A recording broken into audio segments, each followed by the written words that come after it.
Hello, everyone, and welcome to another episode of the And She Looked Up podcast. As always, I am your host, Melissa, and this week I am very excited to be welcoming author Susan Wadds to the podcast. Welcome to the show, Susan. It's lovely to have you here. Oh, thank you. I'm so excited to be here. Yeah, I think we're going to have a great conversation today. For those of you who may not be familiar with Susan, she is an author and she is an Amherst Writers and Artists writing workshop facilitator, which we are going to be talking about quite a bit this afternoon. She is also a mother and a therapeutic body worker, and she is a finalist for the Canadian Book Club Awards this year with her debut novel, What the Living Do. And we are going to be talking about that as well in this episode. So we have got a lot of juicy things to be discussing today. And Susan, the first thing that I start every episode off with is asking each of our guests, were you or did you feel creative as a kid growing up?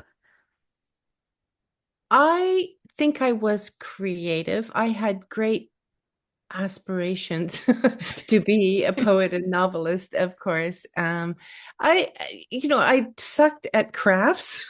I'm not a visual artist at all, but I've always loved words and I've always loved putting them together, however awkwardly that began. Well, I think creativity expresses itself in many forms, and I think even when we think we're not creative, we still are. There's kernels of that in everyone. So, Yes. but as a writer, is writing something that you have done since you were a little kid? Like what brought you to writing, or what is it about words that you love?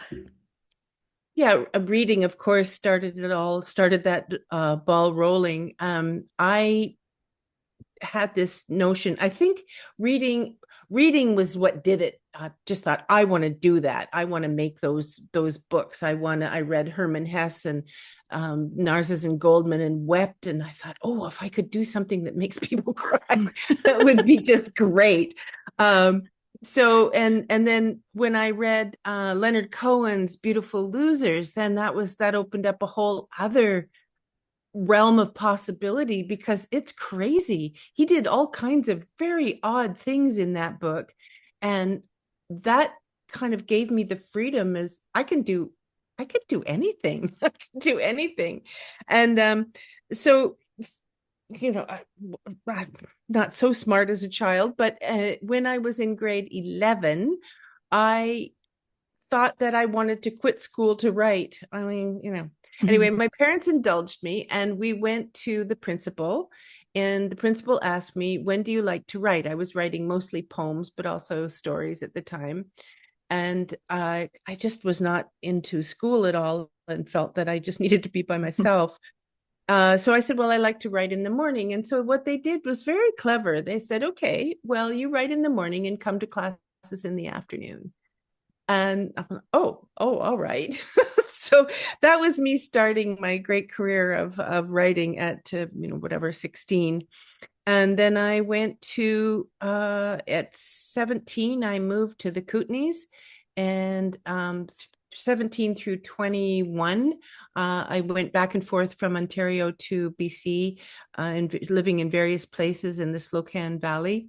And finally, I was able to procure a cabin up in the mountains where I could write my poems. And but the folly, of course, is that I was so young, I really didn't have anything to write about yet. But I wrote a lot.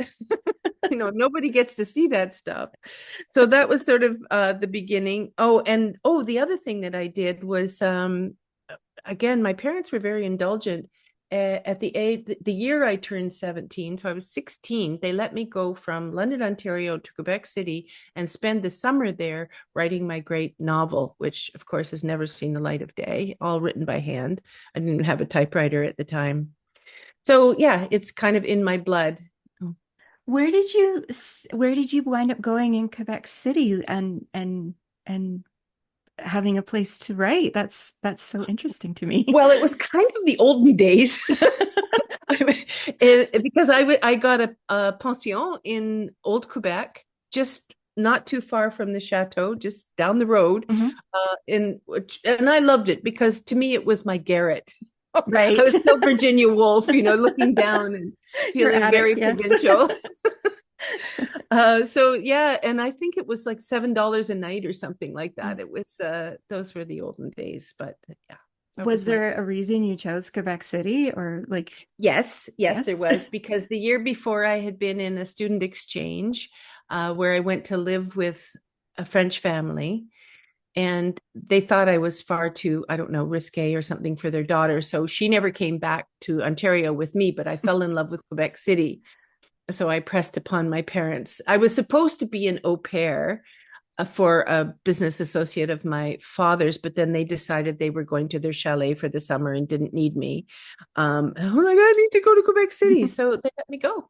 Oh, They wow. That's put me on awesome. a train. Yeah, that's fantastic. And I mean, the Kootenays, I'm here in BC. The Kootenays is one of my favorite places in the world. And it has such a tremendous creative community up there. It always has. It's got a tradition of that and still is to this day. So that must have been quite an experience as well. It can be remote, but it's also got quite a tight-knit community at the same time. So, It certainly did in those days, even yeah. though I was very isolated in my little cabin. There was a tremendous the Valhalla community center was being built at the time. Mm, Great parties around that, dances and Brain Damage. I don't know if you know the band Brain. You must have heard of them.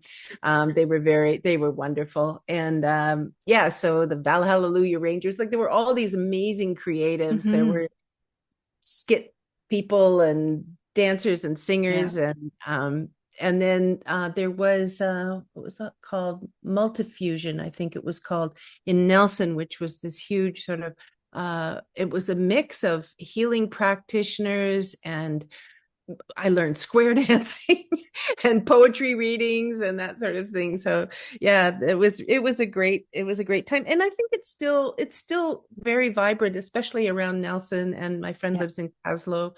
There's a real and I went, one of the things I did was for my launch, I went to Nelson to do a launch there at the bookstore because the character in What the Living Do comes from Nelson. So that was fun to go back I and know the exact bookstore you're talking about. Yeah. One of my oldest Amara. friends lived in Nelson for years, and so it's one of the prettiest little places in the country. It really is a lovely, lovely little town and still very vibrant, creative community. Yeah, and there's a Yes. lot of festivals and things there throughout the summer. So yeah, that's really cool that you were able to do that. I think there's so many of us who would love to just have a cabin in the woods. It sounds very romantic, right? But I'm sure there was moments where it was very isolating as well. So, yeah. What brought you along the path to your debut novel? Because you've been writing for a long time. You've written poetry, short fiction, a whole realm of things, and now you have a novel. And so what was it that made you feel the need to write something bigger and longer? And what brought you to this particular novel, which is called What the Living Do, for those of you who may have missed that in the intro? Yeah, it just took me in a different way. What made me think I wanted to write a novel? I think I oh yes, okay, I know. I have an answer.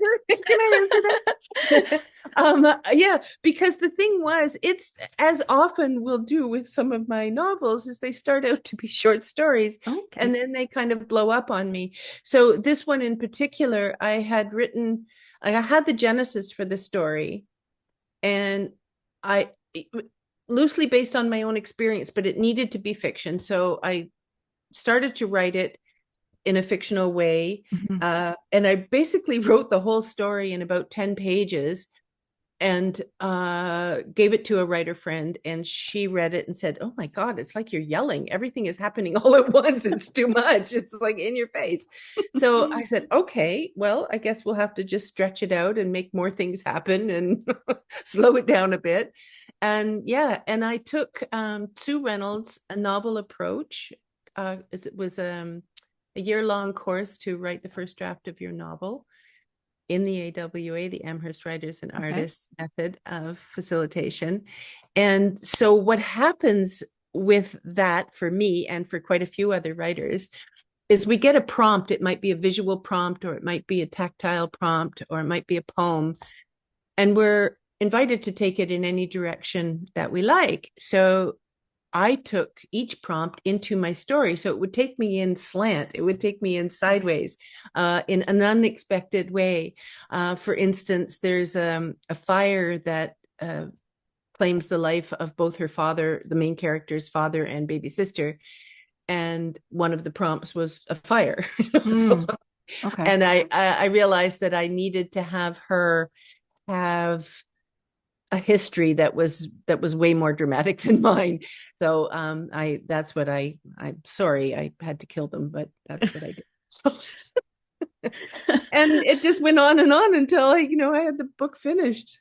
So you mentioned, and I read a little bit in another interview with you that this is partly inspired by your own life, but that you needed to fictionalize it. And so like, what is that? What is that process like, taking something that is partly yours, but then turning it into the story of somebody who you haven't met yet when you start the writing process? Like you're kind of meeting them as you write them, I guess. Yes, What was that like?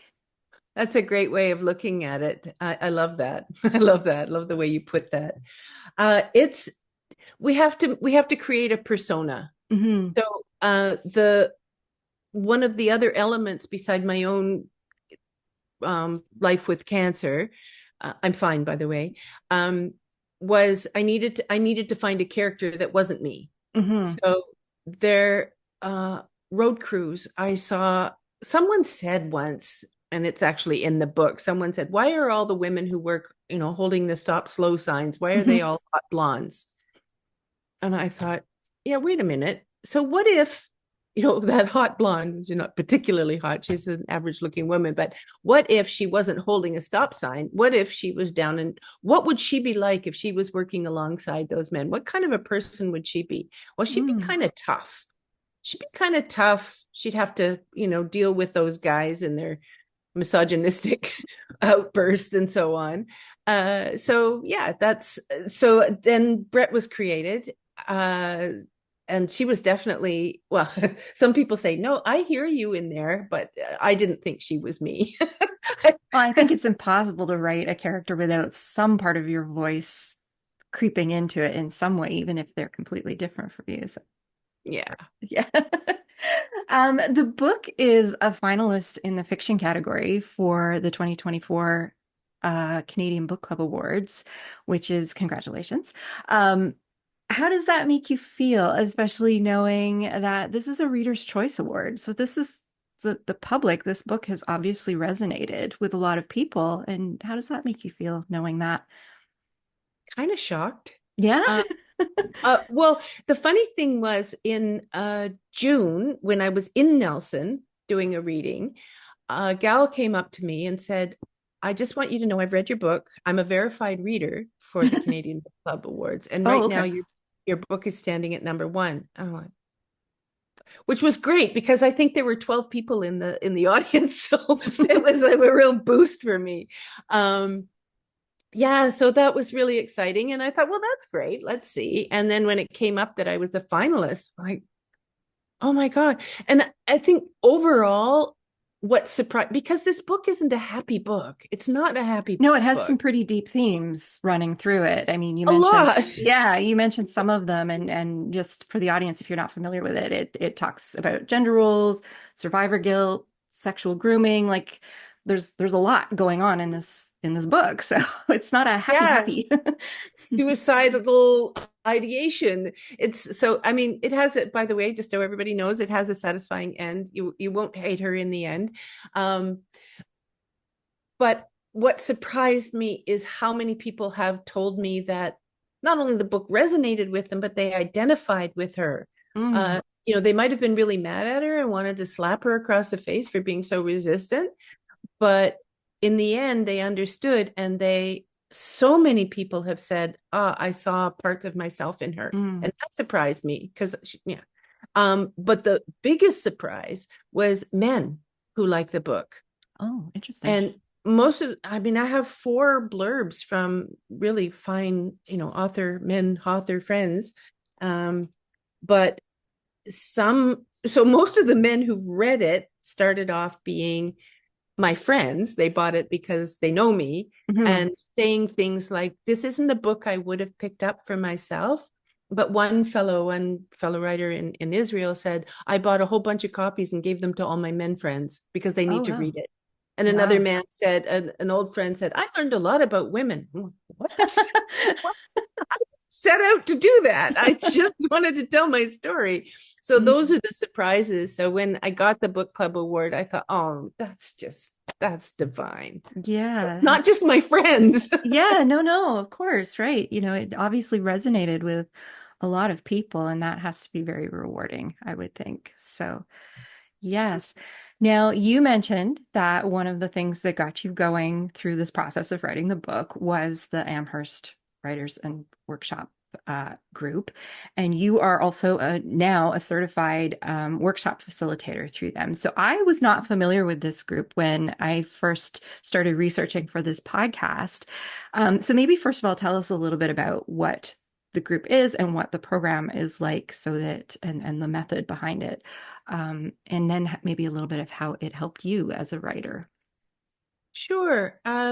I think somewhere in the 70s, a woman named Pat Schneider in Amherst, Massachusetts, developed this work to offer it to marginalized, underrepresented, silenced community. Because she came from the academic stream and she found that that was not a place where she could let loose and really express her creativity. But what she recognized was that everyone is born with creative genius, and the teaching of craft can be done. These are the precepts of the method, and teaching of craft can be done without damage to a writer's authentic voice, original voice, or their self-esteem. It's such an organic process. Hmm. And when when we so in it now it's a huge organization. We have upwards of 600-700 affiliates, and then we have a whole other arm which are writer members that have all their own benefits, and there's a couple of hundred of those. um so it's it's a process where, because when people read their freshly generated work, when they get feedback, it's really, we only focus on what's strong and what's working.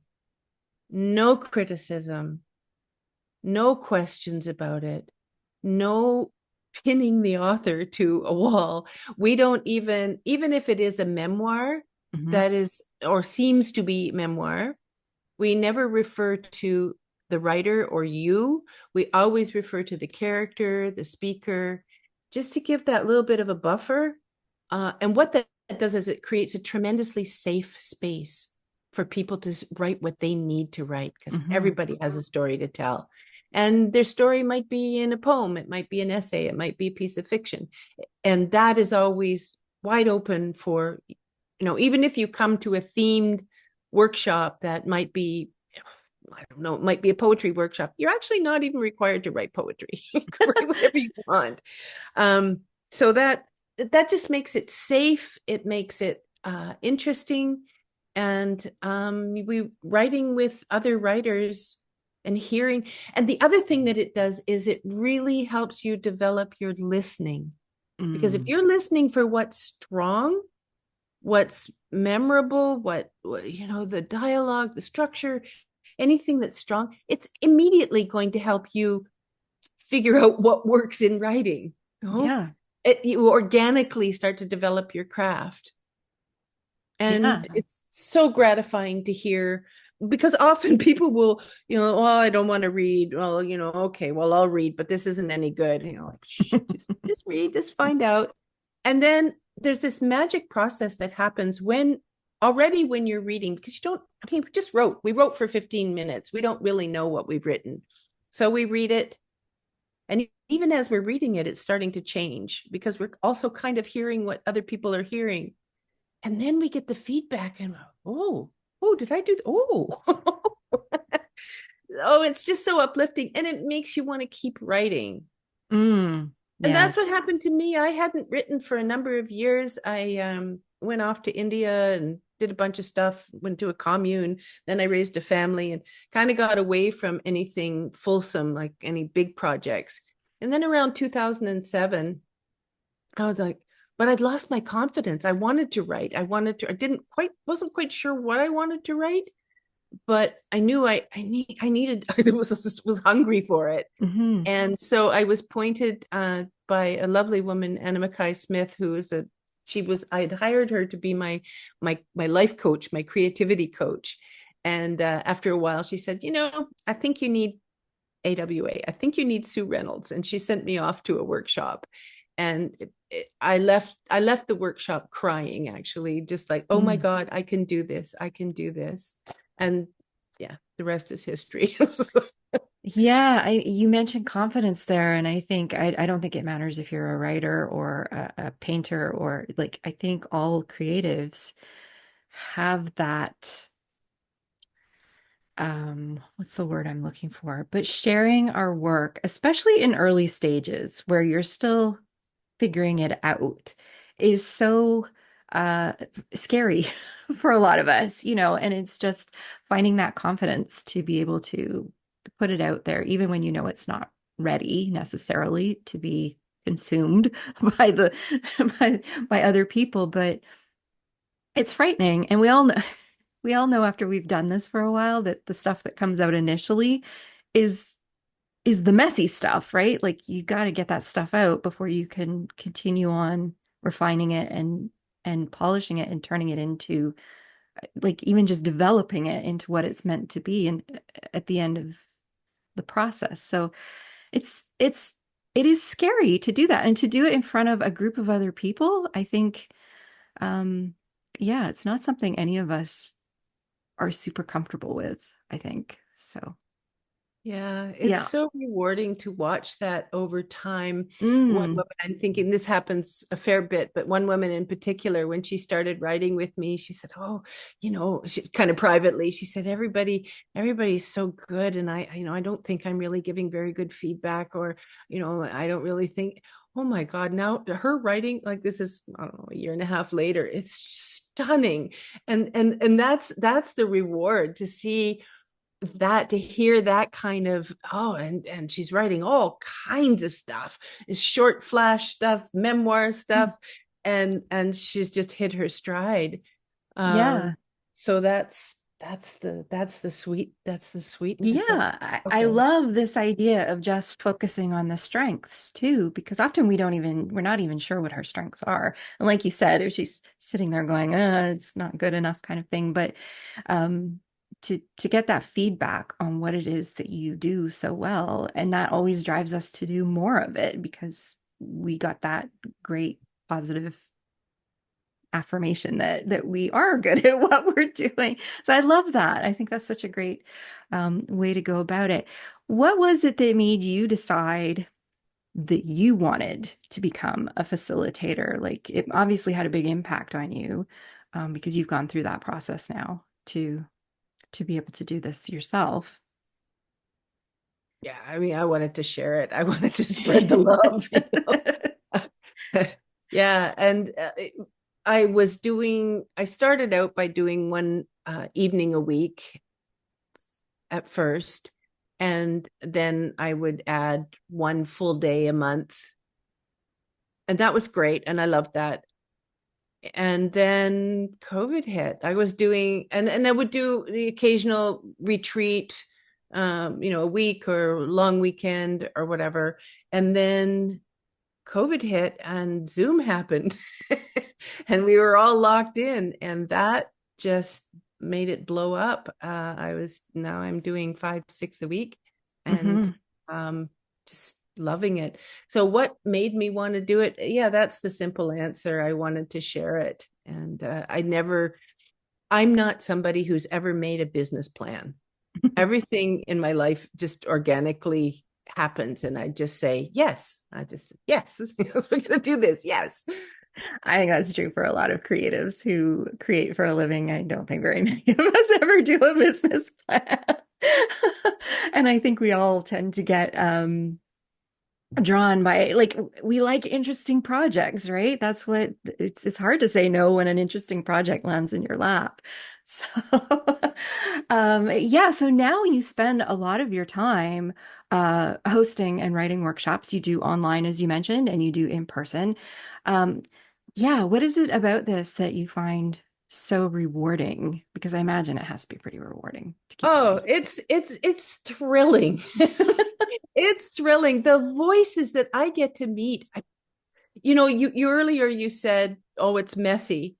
So, half the time, it doesn't sound messy at all. Maybe when it's written down, it might look messy, but just hearing what people wrote in, like I say, 10, 15, 20 minutes, and like often people will say, "Oh my God, that's like finished. That's ready to go." So that is just thrilling. And in any one workshop, I might have a poet writing really deep, sad stuff, and another person writing humor, but the humor always has a darker An edge to it, underside, which yeah. makes it so rich. Yeah, absolutely. Somebody might be writing into a fantasy novel. It's just all these different voices. One person's like, I don't know, this is kind of R-rated, and we're like, yeah, bring it, bring it. It's a safe space. Everybody, it's confidentiality. We're just doing it here. It's for our ears only. That's it. And yeah, so the thing itself is rewarding. I my living my best life. Oh, that's fantastic. I think the messy thing is, I think for us, the creator, it's messy in our head and we don't realize Exactly. how it sounds to other people. And I think that's one of the great things about getting your work in front of other people is you kind of, but you said something interesting because I don't know how many times this has happened to me where like I'm in a mastermind group. The group of us have been together for years. And so often I've caught myself, we use a Facebook group most of the time to just leave our questions for each other. And it's a small group. And I'll go into the group with a question. I'll start writing it out. And as I'm writing it out and talking it through in my brain, by the time I finish writing the question, I've kind of answered it in my own head. Like that act of saying it out loud or writing it out to share with other people, uh, I don't know, there is something very powerful about that. And so I would think doing these kinds of retreats and workshops, I would imagine a lot of people feel that way. Like they start to talk about it and then it's like it crystallizes in your brain, if that makes sense. Yeah, that will happen. And especially with the feedback, I often, what will happen is the feedback points out something that one doesn't even realize they've done. Like Yes. they might have used a metaphor, they didn't realize it was a metaphor. Or I'm trying to think of an example. Of course, I can't think of one right off but that will often happen. Oh yeah, I did that. Or there'll be an internal rhyme, or there'll be, I don't know. It's that's a super wonderful benefit of reading something aloud. Hmm. Uh yeah, and there's always a gem. There's always something that really sparkles in everybody. I haven't ever heard anybody read something they just wrote that didn't have something that was juicy. Mm. I like that. I like juicy things. Do you find that doing this, what you're doing, the facilitation and running the workshops, do you find that makes you a better writer?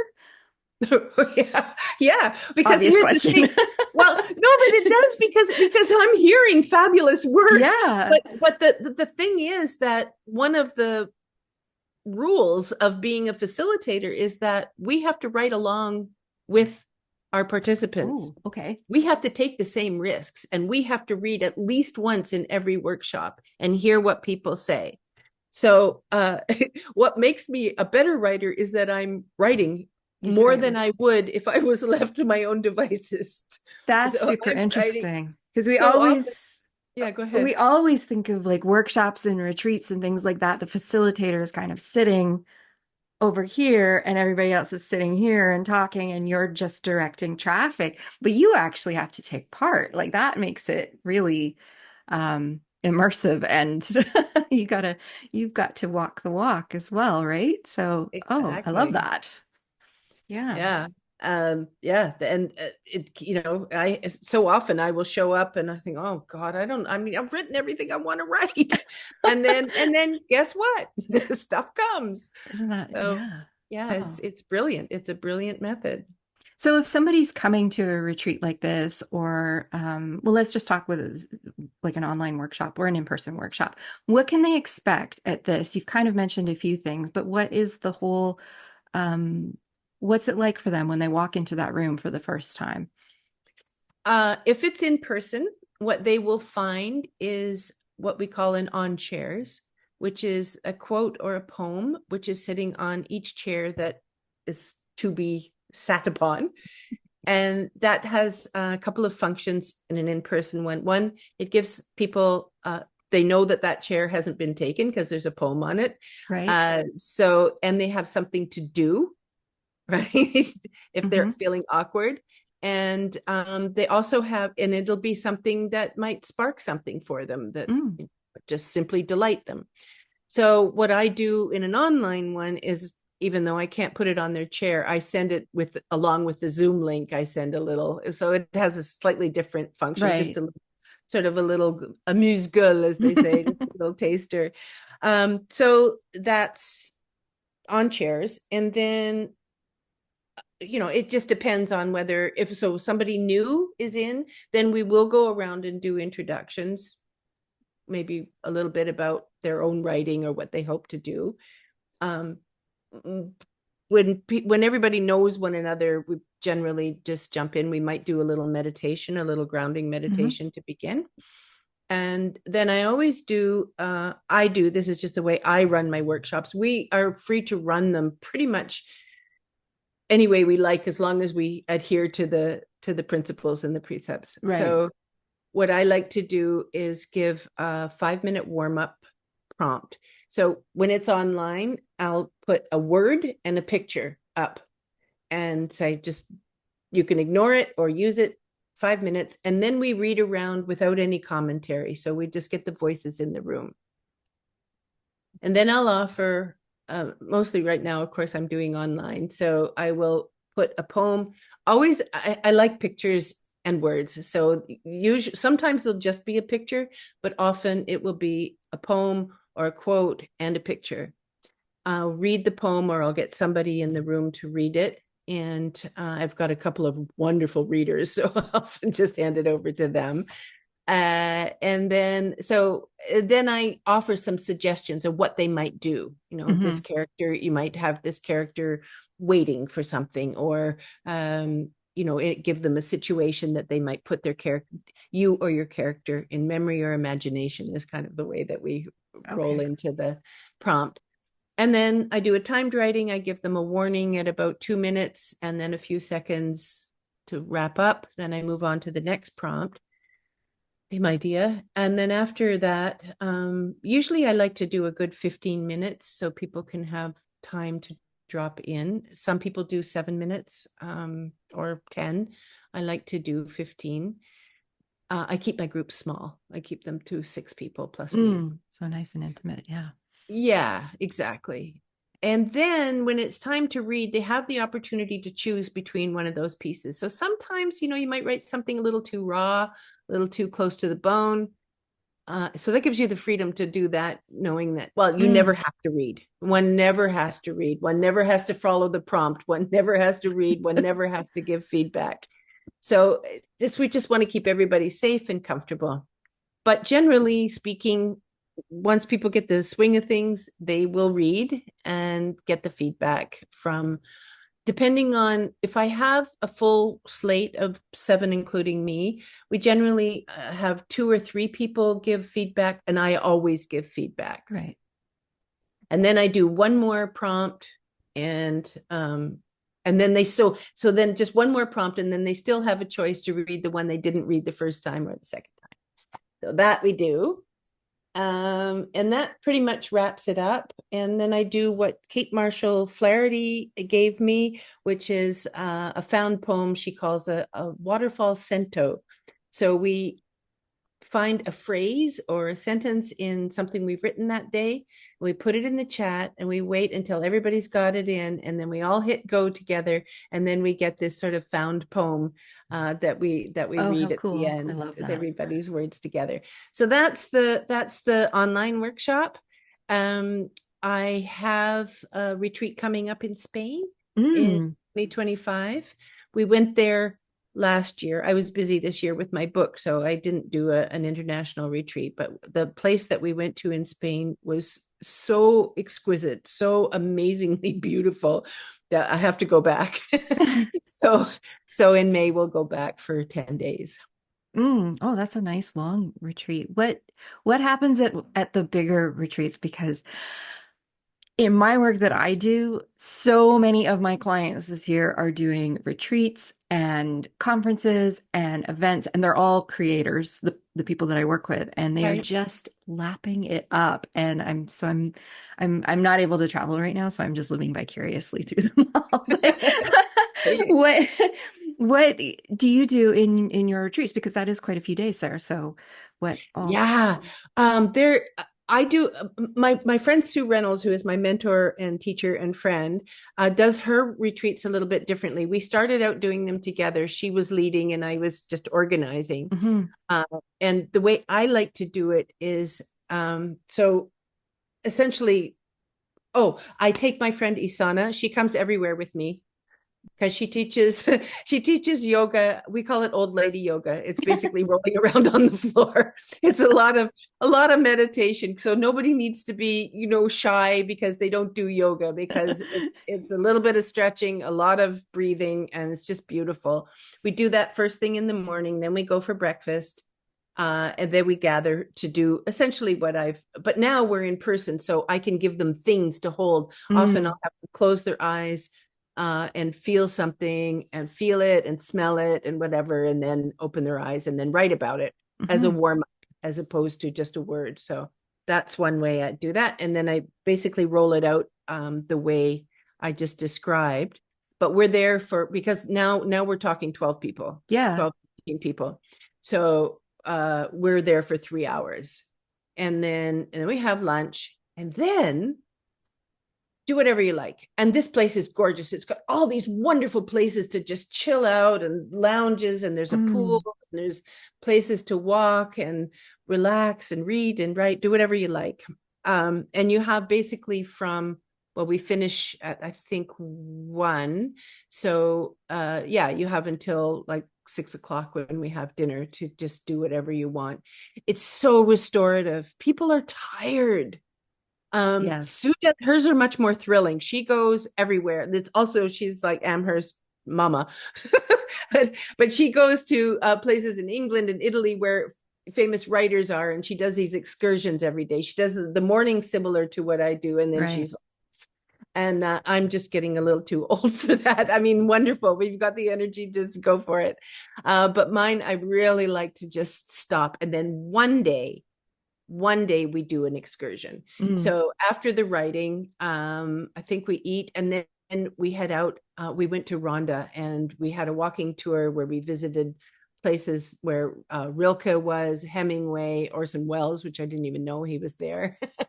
And so that was really beautiful. And then we finished up with a flamenco show, Oh, nice. which got me totally addicted to flamenco. And uh, yeah, and that's and oh, but then this beautiful thing in other retreats that I've done, we've invited people to a salon in the evening after dinner to see if they'd like to read something that they wrote during the day or talk Mm. about things.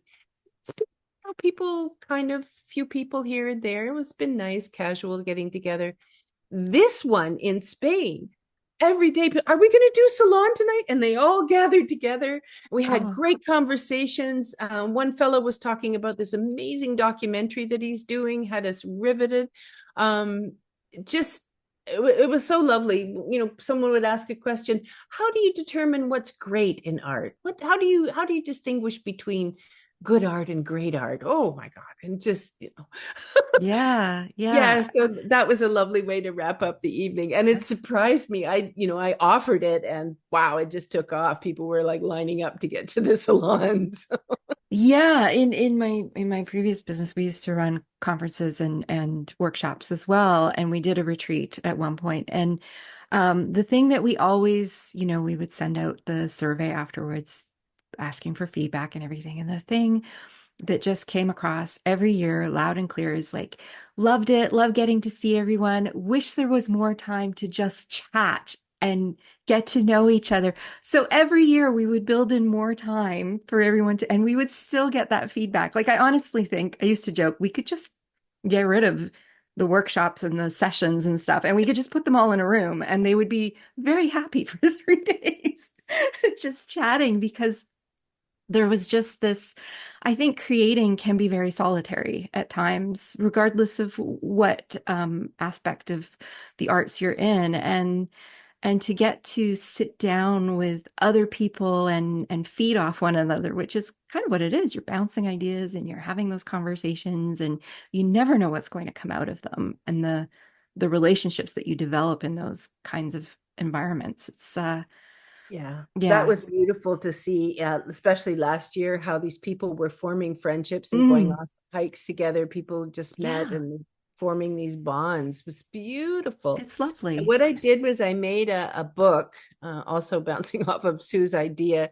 I made a journal which had, because I didn't want to carry like scads of paper with me, I made books and gave as many as I could away. First of all, with all the poems that we were potentially going to use, and a little bit about Spain, and then the back was lined so that they could use it as a journal. Mm, So they also had a keepsake. hmm. And That's someone nice. told me, someone just told me this was a year ago, over a year ago, and she said, I still look at that journal and I still use the. I'm like, oh my God, that's fabulous. Yeah, no, that's wonderful. Uh,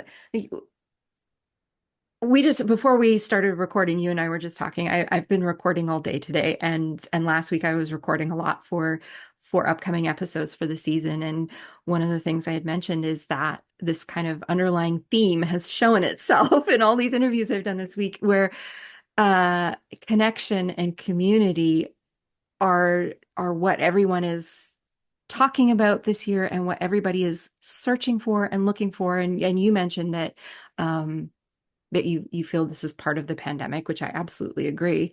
But I think this is just something um, that people are craving, and to be able to help them and to facilitate those kinds of get-togethers is really important for the creative community. Uh, yeah, I just think it's something we need to have more of, quite frankly.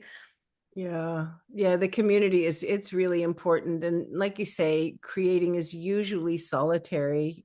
Definitely the revision process is solitary.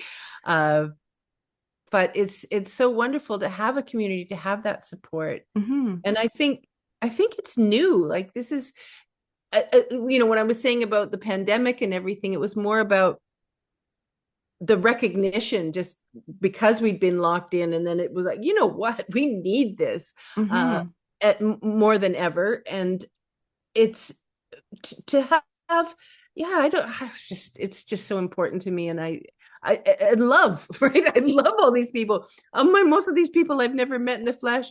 I always joke and say, one day I might get to see your feet. Because I have people in Israel, I have people all over the US, East Coast, West Coast, England, Ireland, New Mm, Zealand. It's crazy. It's just wonderful to it have a is. community. It's virtual, but it's remarkable how intimate uh, Hmm. you can get in a couple of hours looking at somebody on screen. It's crazy. Yeah, and I think you're absolutely right. I think when we initially came out of the pandemic, it was kind of like that bear coming out of hibernation. You're bleary-eyed and you're looking around and you're like, "Oh yeah, I remember this." And then once we got out there and we had kind of shook off the hibernation, it was like, where are my people? Where I need my people. I need to have that interaction. And yeah, it's something that I think people are just craving like crazy right now. Um, we also talk a lot on this podcast about having multiple streams of revenue as self-employed creatives.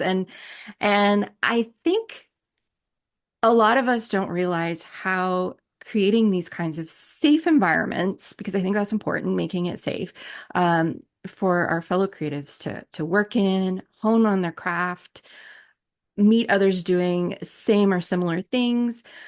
I don't think we realize that there are people out there who are more than willing to pay for that. And uh, how do you, first of all, do you struggle with that as a writer, like actually hosting these workshops and retreats and charging for them? Is that something that you're comfortable with, or is it something you had to get comfortable with? How did that work for you? Yeah, yeah, sort of asking for money is always a bit I know. awkward. It's weird. However, I think because I see and appreciate the value in this work and have paid for this very work Mm. happily, that it doesn't seem like such a stretch. I don't charge a lot, especially especially since most of my people are US. So when I say, it's $27, I said, what's that? $4 for you? I know. So, but also the thing is with what I do often is I have some people that I know don't have money, but they love to write. Mhm. And so if I have an empty seat, I will offer it to them. Hmm. And that's something, and as a gesture towards reconciliation, I always offer seats to Indigenous people if they want to come. But the rest of them, yeah, they can pay. That's fine. They can pay. And I've been told, like with the retreats, I've been told, well, you don't charge enough. I'm like, you know what? I'm not trying to get rich. Everything works out. I think one of your questions in your little blurb that you sent me was, what's your biggest mistake? And I was thinking, what, I make lots of mistakes, but they always turn out. So I don't look back and see them as mistakes. Either they open something absolutely fresh and unexpected up, or it just turns out and everything's fine. So I don't really see it as mistakes. And I can't remember why I'm saying this to you. What did I No, say? just we were just talking about, Oh, money. money. Yeah. And I think uh it it's always weird for creatives, and I think we always kind of underestimate our value or the value of what we give to other people or what we bring to other people. But the whole idea of like mistakes and, I don't know quite where you were going with what your biggest mistake was, but I'm assuming it was maybe along the lines of you didn't charge enough in past previous things, or but you know, when it comes to like the idea of mistakes, and we were just talking about this in a previous interview that I did today, that these are the things that bring you to where you're supposed to be, like making those mistakes. And I don't even like the word mistakes. They're just learning opportunities. That's how I like to frame it in my mind. Like, you don't grow if you don't learn, and you don't learn unless you make mistakes. So it all has to happen to get to Precisely. the next step in your journey. So I think, yeah. But yes, I think a lot of creatives really struggle with the whole idea.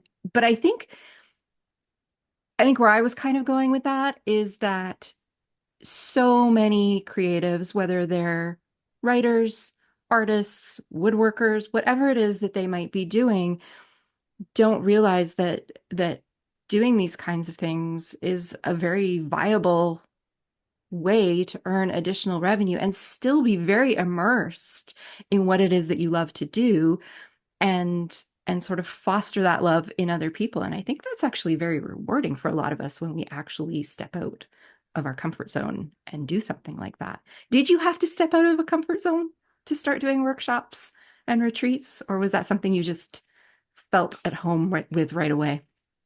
It's hard to remember. That yeah, uh, step out of my comfort. Well, yeah. Yeah, in terms of the thing is in the beginning, mostly it was people that I knew in the Mm. beginning. So it was sort of like trial by friends. Which is a good way So to do it sometimes. so I cut my teeth. I did yeah, I did a few, kind of stumbled through, but mostly I think it comes fairly natural now. And I guess it did. It's hard to remember. It's really hard to remember. I've been doing Mm. it now. I was certified in 2014, but Mm. I'd already started hosting workshops in the using the method before I was actually certified. Um, yeah, giving a definitely letting people know that that's what I was doing. I wasn't Hmm. pretend I was certified. Um, and maybe that's how I slid into it. The first retreat that I did on my own away from Sue was going to Greece, but it was it just didn't. It was very small. There were only 7 of us, I think, and it was lovely. It ended up being so divine. I was pretty much a caretaker for a couple of them. Uh, so yeah, I don't know. I guess maybe because I started with the retreat, the first one was small, Hmm. and um, then next was Spain. I tried to do one during the pandemic, or just as it eased up in Quebec, and I had 3 people come, so it was like Yeah, that's that rough. was in Quebec, so we didn't fly to anywhere. I decided to go ahead with it. I don't know. It's just everyone is different. Everyone is exciting, and everyone, you talk about being rewarding. Just being able to write with people and listening to what they have to say, and then so I tell you so once the pandemic started and I started to put up these workshops online, yeah, I was a little nervous in the beginning to be Hmm. doing so many and doing them online. And I look at my lesson plans now and I see how they've developed. But so it was going on for a while, and I think in the beginning I was charging almost nothing, but like $15 or something. But I was doing 6, 7 a week. Mm. And after a few weeks, I looked at my PayPal account and went, "Oh, oh, that's real money. That's an income." So it was a surprise. And then yeah, so from there I realized, oh, this is, as you say, another stream of income. And Yeah. and I'm also a body worker. And because I couldn't give any massages during the pandemic, that whole practice diminished. Hmm. And it worked out great because then even after the lockdown happened, I just carried on and I didn't have to go back to giving 17, 20 sessions a week. I do maybe 5 or 6 now. Mm. So it's perfect. Yeah, it's a nice balance there that you've got. When it comes to, I think another thing that kind of intimidates people about potentially running workshops and retreats is how do you organize them? And when you when you became accredited, did they give you any kind of instruction on how to like the logistics of doing these things, or is that something you have had to figure out on your own? Because I know from doing them myself, that's a lot of work, and it can be, especially when you're talking about international destinations and things like that. Yeah. Well, I did them illegally, apparently. Oh, really? I think a lot of us have done things unintentionally, I illegally did. with Yeah, it wasn't on business. purpose. Because basically what I did, like when we went to Costa Rica, and had I figured it out by Italy? I don't know. Anyway, I was taking everybody's money, except for their flights. I didn't do that. I let them, well, some of them I helped book, but anyway, Mhm. mostly I took the money for myself and for Sue and for the retreat. You can't do that, not unless you're a certified travel agent, if you're Oh, TICO or whatever. okay. Yeah, no. So now what I have to do is I have to get them to pay the retreat themselves. They pay me for my facility. It has to do Right. international, whatever. Anyway, so I can be paid here for my facilitation, but then everything else has to be paid to the center. Oh, okay. Um, but yeah, figuring it out. I think it's relatively uncomplicated. I was really trying to get everybody together. Last year, I booked Airbnbs for everybody and paid for them, and then um, I think I can do that. I don't know. I don't know if that's illegal, but anyway, nobody's come after me yet, and so, but it was a lot, that was a lot of work trying to organize everybody and try Hmm. to figure out their flights and everything. I'm not doing that this year. Well, especially because I'm having people coming from various destinations and I have no idea. So Right, right. Yeah. I'm just telling them, we meet at the train station at such and such a time on such and such a day, and they have to figure it out. And people are grown up, they can do that. Do So it you becomes a little less onerous when they do that. do you organize something with the venue, like wherever it is that you're going to be staying, whether it's an Airbnb, a hotel, um, do you organize like a package and then it's basically they can, when they're booking, they book directly and say that they are with your group or whatever and like Oh, yeah. Well, I'm trying to think. With each one is different, but yeah, Spain and Greece was the same. That I was doing all the logistics with the venue, and then right. I would tell them these people are coming, and some people would pay in advance to the venue. Hmm. Some waited till they got there. They were fine with that. But yeah, it's always for me. I go to a place like a retreat center, not a hotel. Okay. Other people go to hotels, and I think There's that's a, yeah, there's so many ways you can do it, but they right? hire tour companies, and I'm just doing it by myself, Hmm. which is why I can keep my fees low. Um, yeah, so I'm in conversation with the retreat center, and they're always lovely, whether it was in Italy or in Greece Mm. or Spain. They're just so generous, and so they will organize for us a pickup bus person to pick everybody up all at once. Hmm. um and then I get them to organize a trip out. When we went Right. to Rhonda this time, went to other places where we have dinner and stuff, so I asked them, where should we go, who should we go through, kind of thing. So try to keep it as simple as possible, but everybody has to do their own thing. Yeah, there are Other people I know, Carrie Tennis, it does an Italian one where he includes cooking lessons and really Mhm. cool stuff like that. So yeah, I don't know, might do that one time. I think too, for those listening, like we're talking about, a destination multi-day retreat here, but you could still get started with this, like doing exactly what you do by hosting online workshops or online meetups once a week, or doing something smaller in your local community 1 or 2 nights a week where a group of you meet. I know, like my local library, there's a writers group that meets there. There's also a fiber artists group that meets once a week to do something similar. Like there's a lot of different ways that you can make something like this work. Absolutely. Yeah, so it's you don't have to start with an international Oh retreat my by God, any yeah. means. Let's take 15 people overseas. Yeah. No, start small and see if it's something that you enjoy first. Yeah, But find a writing buddy if that's what you want to do, or yeah, like you say, whatever your art thing is. yeah, Yeah. absolutely. Because yes, absolutely. Have you found, I mean, we've kind of touched on this, and this is kind of the last question I'll leave you with, but have you found that running these workshops and retreats has helped you develop a vibrant community around you? Like, do these people become more than just your attendees? Oh, for sure. Yeah. And, and I've actually got to meet some of them in person. Mm, I live very rurally and I don't have a community around me. yeah. So my closest friend is 22 minutes away that way. The other one's Yeah. 25 minutes that way.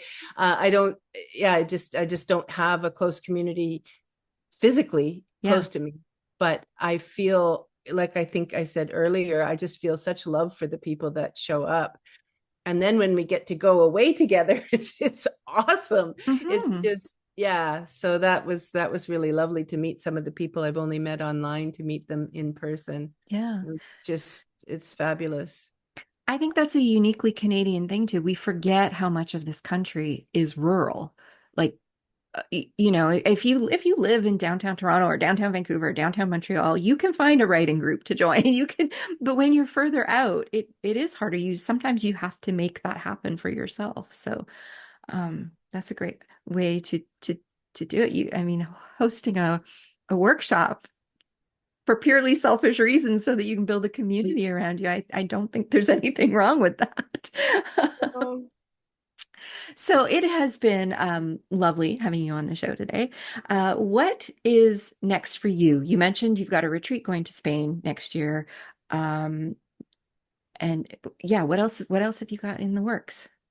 Well, I have a finished novel that is out on submission. So Mm, hopefully this little thing that's happening will spark some interest with an agent or a publisher and right. take me to the next into the next the next push. Because trust me, there's a lot of work involved in launching and promoting and marketing one's novel, even if it is traditionally published. Hmm. So, but I'm I'm a little bit more seasoned now than I was. So that's happening, and I'm in the midst of I have a rough draft of another novel that's a little bit more. It's a departure for me. It's a little more speculative. Mm. Yeah, it's fun to write because yeah. Anyway, it's. Do you want me to tell you? Yeah, if you're ready to share a little bit about it, absolutely. Yeah. So it was inspired by Claire Sylvia's novel or memoir about receiving the heart and lungs of a 18-year-old young man who died in a motorcycle crash. And without knowing that, when as she was recovering, she was craving things like beer and she wanted to ride a motorcycle and she wanted McDonald's French fries.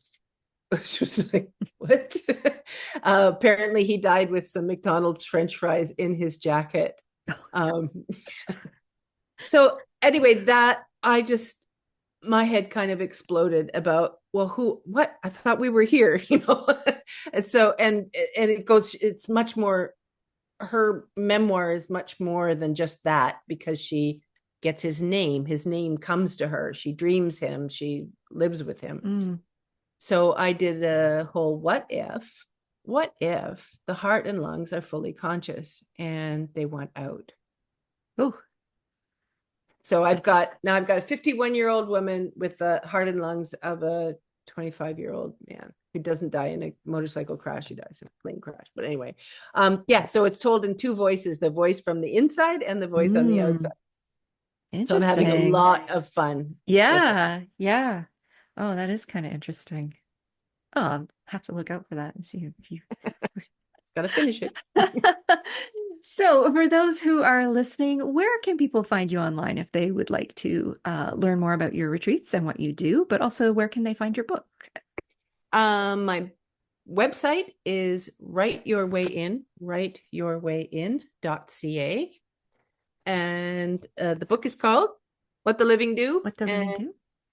you can find a link to get it on my website, but it's available on Amazon, both CA and .com. And I think other countries, it's on Amazon. Hmm.